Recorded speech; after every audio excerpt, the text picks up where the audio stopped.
and welcome to the Life Balance podcast with me, Lisa Smith. And myself, Cara Watson. And today we're going to talk to you about the art of negotiation. So negotiation is obviously a very important subject in all businesses, especially in property, because we regularly have to negotiate with sellers and estate agents for house prices. But I think it's something that overflows into everyday life as well.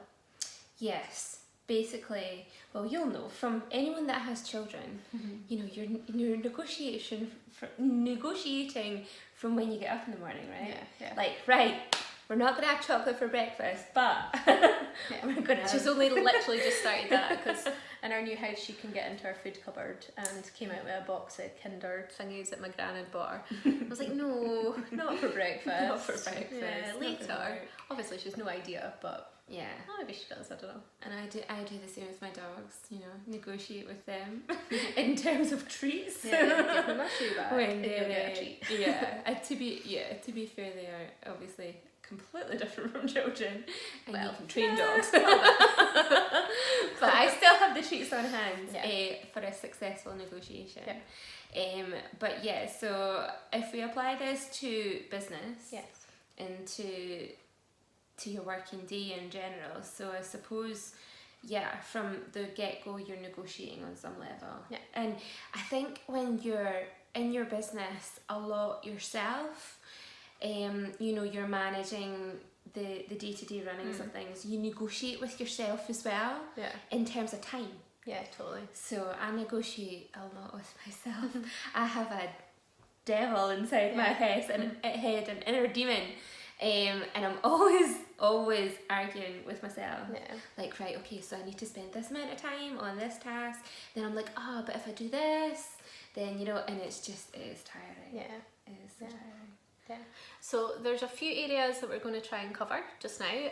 First of all, we'll look at the importance of the bottom line and knowing exactly what that is. Also understanding where the other person is. And being direct, find out if you can help someone or if you can't help someone, about being honest. And so let's kick it off, as I said, with knowing your bottom line. So this really means, you know your exit on something. So I think if we apply to property, as Carol said at the start, we negotiate with sellers. On a day-to-day business, we negotiate with estate agents, and obviously they negotiate with their clients. And sometimes I negotiate as well with my solicitors. Because, you know, if they know that there's a trend in a certain area, and we've been a bit back and forth on, you know, the results of house prices, so how quickly things are selling, what they're selling at, are they selling over market value, over home report value as well. I say market value and home report value are completely different. Market value is my value. Like, mine.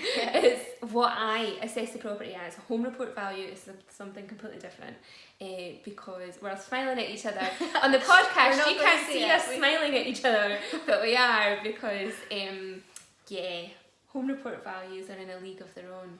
So less said about that, the better. Yes. So wonder where some of them come from. No, stop it. We're going down the hole. Don't go down the hole. We'll not go down the hole.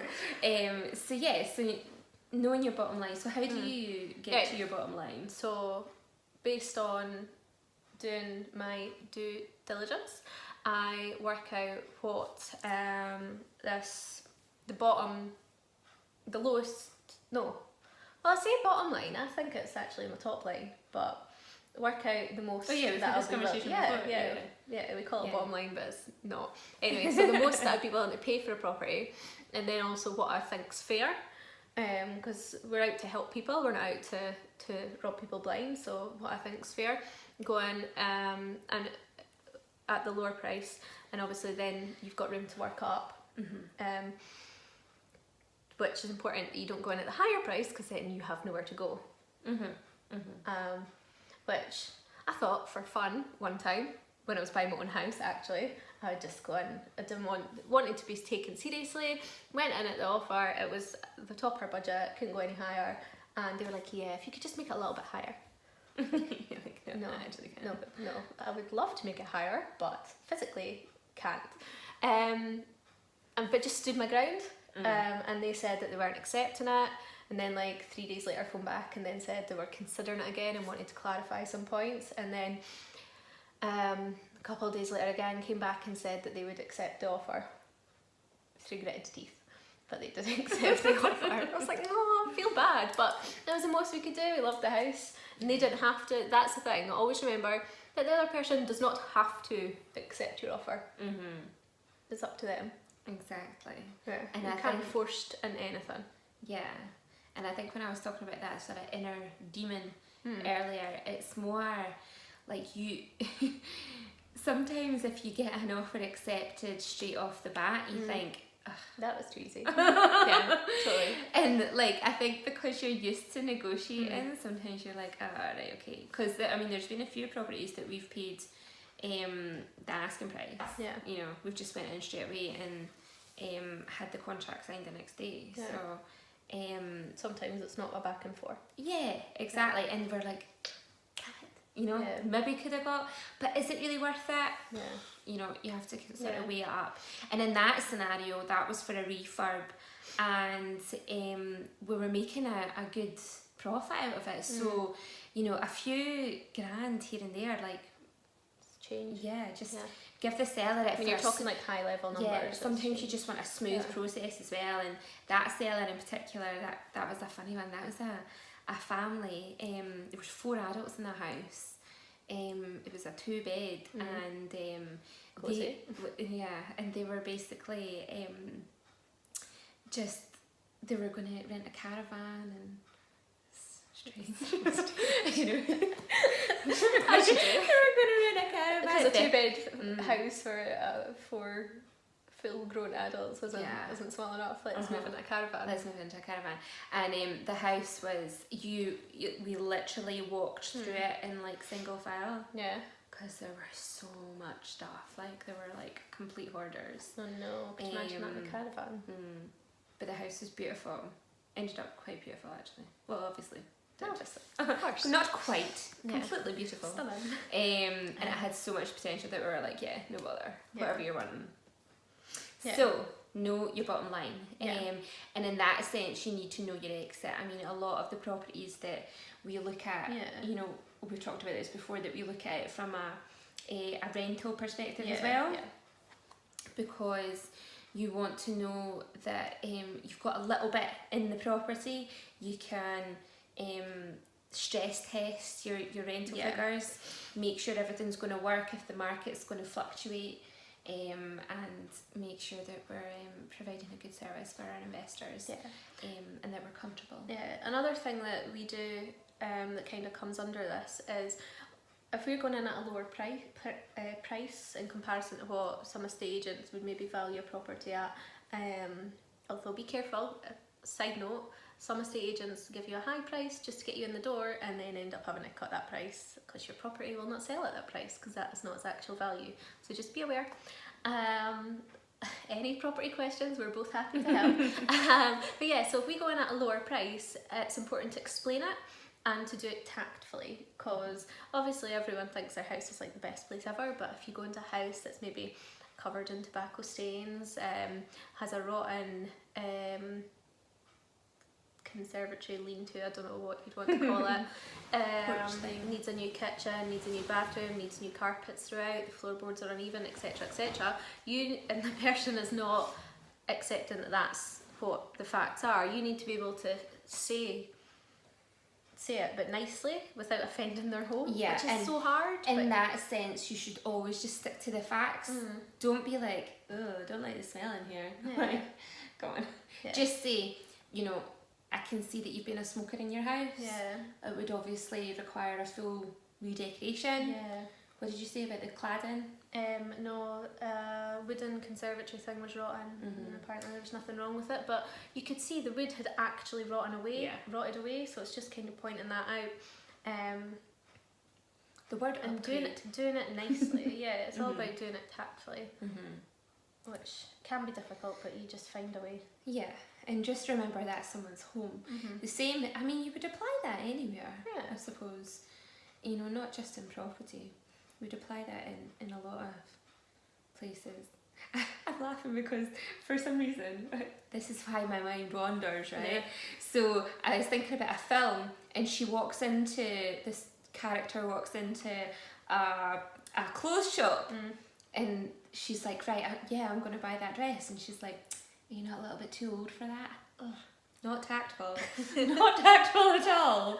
And she's obviously, you know, trying to sell her the dress, and she doesn't buy it, obviously. Yeah. But you need to, justify your every move, and make sure that you are sticking to the facts. You know, if they've got that sort of wooden cladding everywhere in their home, you know, it's a fire hazard. Yep. If they, if you're explaining to them like this will be a rental property, you need to explain, well, you know, we have to wire all the smoke alarms and everything like that, so that's more cost here, or you need to upgrade safety certificate, so the fire has to be of standard. Different bits and pieces need to be upgraded to comply with rental guidelines. So you just need to stick to the facts and be honest and open about it, because 9 times out of 10, if it's a property that you're going into and it's on the market, you know, you're not going to be the only person, the only property developer, say, that's going into a property that you're looking at, and they might have had that conversation before. So I had attended an event a while ago, end of last year, so quite a while ago now actually, where we done a bit of a negotiation training, which was fantastic. So the room got split into 2, and half the room got kept in, and you were given a bit of a story, and then the other half of the room went out and was given another bit of story. And I think, I can't remember, one was like, it wasn't Tesco's, because you're not allowed to say Tesco's. Why other are you not allowed to say supermarkets, Tesco's? sure, I don't know. Oh, because we're not affiliated with Tesco's. Yeah. Other supermarkets are available. But like, for example, Tesco's, and then you were like a local jam supplier or something like that, and so the people who were the Tesco's rep, they had an outline of what they thought a good deal was, and then the supplier had an outline of what their good deal was. And it was all about trying to find a compromise. And what was so interesting, you got split up into couples, one from each part, to do your own negotiation. And then at the end, you everyone said to the whole room what they'd came to an agreement about. And I was sat there thinking I'd done a great deal, and then the first person that went up had scored a way better deal than me. I was like, oh man. But I think the biggest thing I took away from that was, first of all, because we were like role playing, if you like, we had a written out criteria. Not very many people do that. Sit and write out their criteria. And this is the first thing we do with our clients when we're helping them invest in property, is set out their criteria of what they want to invest in. So actually having that written down and in front of you keeps your mind on what you want and what you think is going to, and affects what you think is a good or bad deal. And then also not comparing yourself to other people's outcomes, because you might have a property that sells for 135 grand and then your neighbour sells for 140, and you'd be like, oh man, what was wrong with my house? You can't compare. It's all about perspective, that's it. And being realistic and negotiating on your terms, as it were, your criteria. Yes. So the next point we were going to speak about was finding the other person's pain point. Now, this doesn't mean, obviously, you know,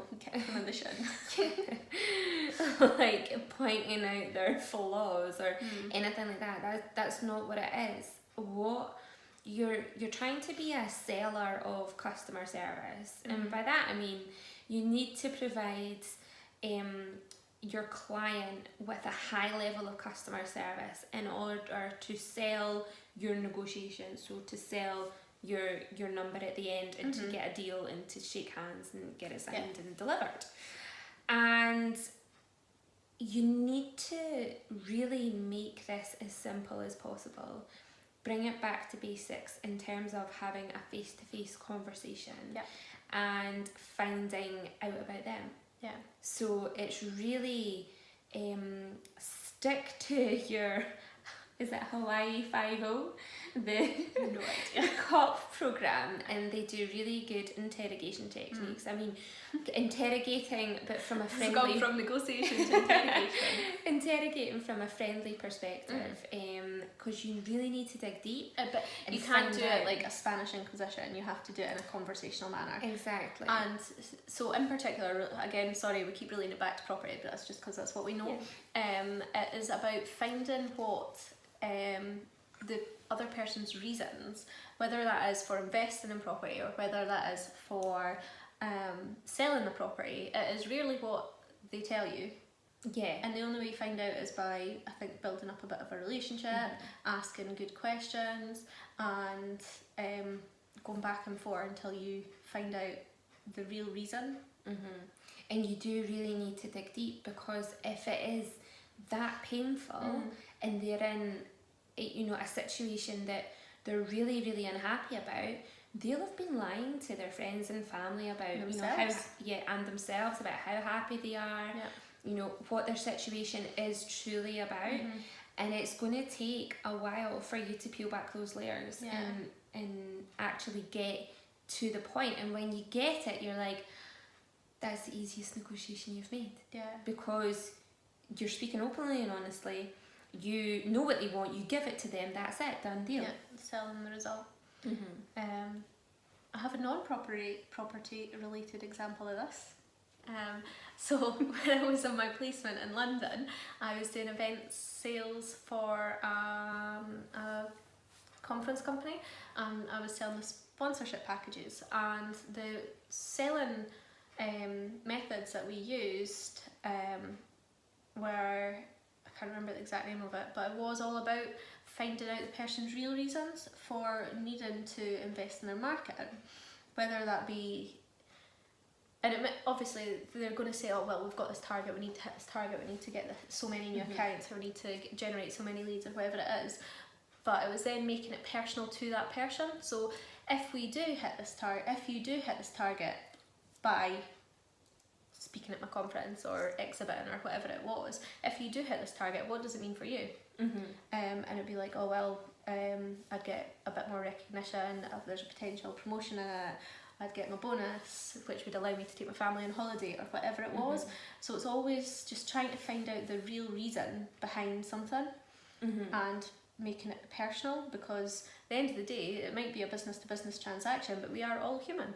We are all people. So in that scenario, they wanted to speak at the conference, and if you hadn't dug deep, you'd be like, oh, they just want to speak at the conference. No, they actually want to take their family on holiday. Because of the result of doing that. So you really do need to dig deep, and that was what, three layers into that. They wanted to speak at the conference, to then get the promotion, to then get the wage rise, to be able to take their family on holiday. It's all about finding out the real reasons, and I suppose the only way you get there is, I used this analogy when I was doing my talk last week at an event, and was saying that what we do in property, we're a bit like sat-nav. We speak to our clients and find out where they're at, and then find out where they want to go, and then we kind of help them set the route. I like that. You're not a fan? No, I do like that, yeah. Just us on the podcast also. No, I do definitely like that, yeah. And I think, I was just thinking there that a lot of clients, they know where they want to go, but they don't know how to get there. Or they might have a vague idea, but it's just the details. Like if we're wanting to go from Glasgow to Edinburgh, I've got a rough idea of where I want to go, how to get there, but if you're like maybe in the centre of the town, you don't know exactly how to get your way out, and it's just having someone to give you a wee bit of guidance. The cheapest way possible, by saving fuel and time. The most effective and efficient way possible. I think that we've noted about empathising with people, and I think that's only it's so natural, because you are just having a genuine, honest conversation with people, that if they're telling you something and you're a person as well, you're going to be able to relate to it. Like we all want to go on holiday. Yeah, exactly. Yeah. Or you might not have gone through, like if you're speaking to someone who's selling their house because they've just lost a partner or they're going to be getting divorced or whatever it is, you might not have experienced it personally, but naturally you'd be like, oh, I'm so sorry to hear that. Yeah, exactly, and you'll be able to be completely honest with the timescales, because in that situation, you know, timescales is probably a big thing. Yeah. They probably want to move pretty fast on it, you know, and get on with their lives. Who'd have thought negotiation's all about being honest and human? There you go. It's not the Gestapo. It's not. No. So we've mentioned Hawaii 5-0, we've mentioned I don't even know if that's real. I know it's a cop show. Yeah. I don't know. Yeah, I don't know. Anyway. We don't have time for TV, do we? No. So, the only thing we have time for is podcasts. Obviously. Yay. All the time in the car. So another point would be, so that person comes to you and says, I want to speak at your conference, elevate myself, blah, blah, blah, blah, blah, blah. Can you deliver that? Could your event deliver that? Yeah. You know? Yeah.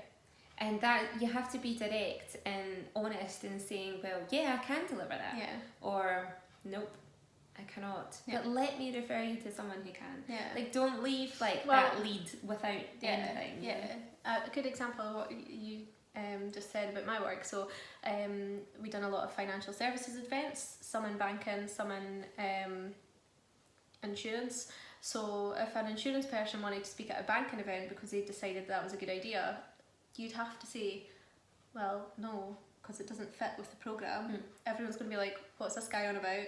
We need to put you into the insurance event. So yeah, it's being honest and direct with someone and working out if you can help them, or if I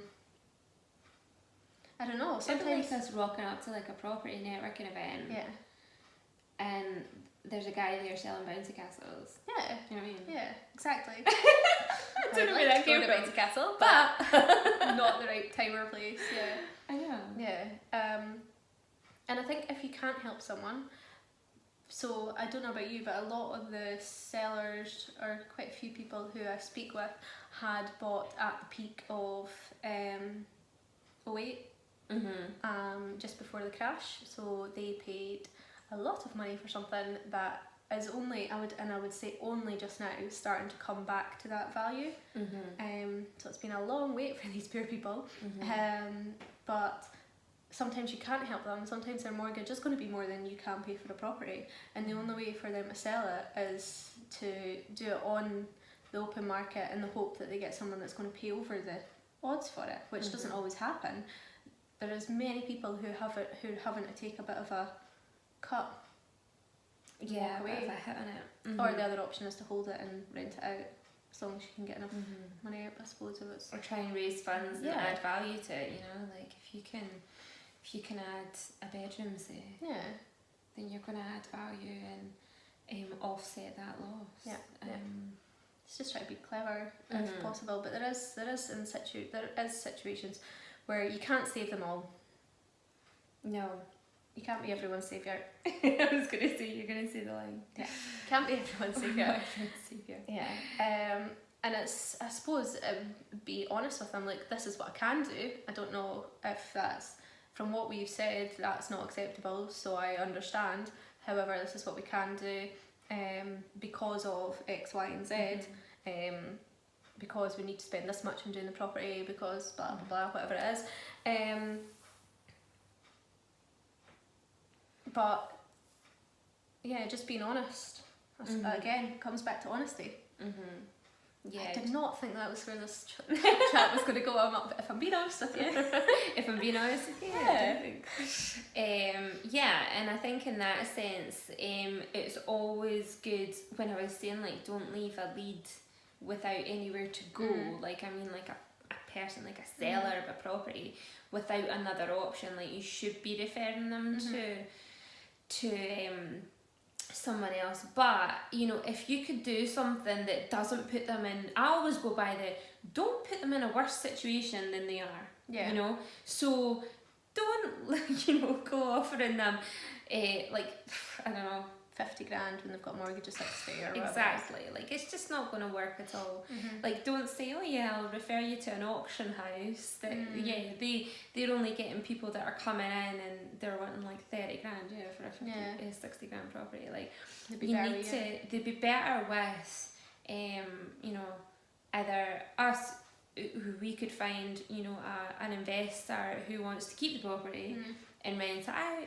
It doesn't have to have a huge amount of equity in it. It's maybe not suitable for a flip, or you know, pass them on to one of the estate agents in your team that can actually do something for them. Like, you know, they've got the backing of all their marketing campaigns to be able to float this property on a lot of different platforms to get the biggest amount of audience and to maybe have it as the top. You know, you get the top property, the top of Rightmove and things like that. I mean, that could possibly work for them as well. But in the other sense is that if it's just part of the negotiation and you're going back and forth and they're like, they're in a good position and they're fine, but you're just like, no, I've done my due diligence, I know that this is my bottom line, this is the best offer that I can give them. Always leave them an offer on the table. And you should never walk away and say, well, you know, I couldn't give them that because that's not what they wanted. No, leave an offer, because people need a little bit of time to think about it. Leave the offer and be prepared to walk away. There is lots of I was going to say deals to be done. Yeah, I was going to say there's lots of deals out there, but I'm trying to make it more relatable to other businesses as well. But in fact, lots of you do opportunities. deals. Yeah, that's relatable. There's so many different opportunities. When you open your eyes and start looking, there's crazy amounts of opportunities out there for those who are willing to give them a go. Yeah, and if you, like you were saying before, if you write down your criteria and you completely understand exactly what you're looking for and why you're looking for it based on your exit strategy, then of course, you know, it's like when you buy a red car, you know, and you're thinking, oh, this is the nicest red car I've ever seen in my life. Never seen it before anywhere else. It's so fantastic. And then you take it out of the showroom and all you see is that red car. Yeah, you drive past 3 on your way home. So if your mind is always on your criteria and what you're looking for, you'll always get those sorts of deals coming through. And that's why you should always stick to your guns in negotiation, because like you said, another opportunity is always around the corner. So I think we've covered quite a lot there, so hopefully that's been useful to someone. Basically, I think set a criteria, and from that know your bottom line or top line. We get a bit mixed up, but know your maximum minimum price. Be realistic and tactful with the people you're dealing with, and just be a human. Have a real conversation. And that takes people back, because not many people are used to real conversations. It's all this scraping the surface, floaty, airy-fairy stuff that's not actually... Follow the script and see what happens. Like, bend the script. Be normal. Be authentic. Be honest. Upfront and honest. And finally, as you said, always leave an offer and be prepared to walk away. And remember, there's plenty opportunity out there for those who look for it. Yeah, so I hope this has helped anyone looking to, you know, get a few more tips on negotiation. Tell us about your experiences. Leave a comment on our YouTube video and reach out to us on our podcast. And remember and subscribe so you can get the most latest up-to-date podcast. Yes, and finally, if you have enjoyed the show, please, pretty please, leave us a review below as well. And we'll see you next week. Thank you.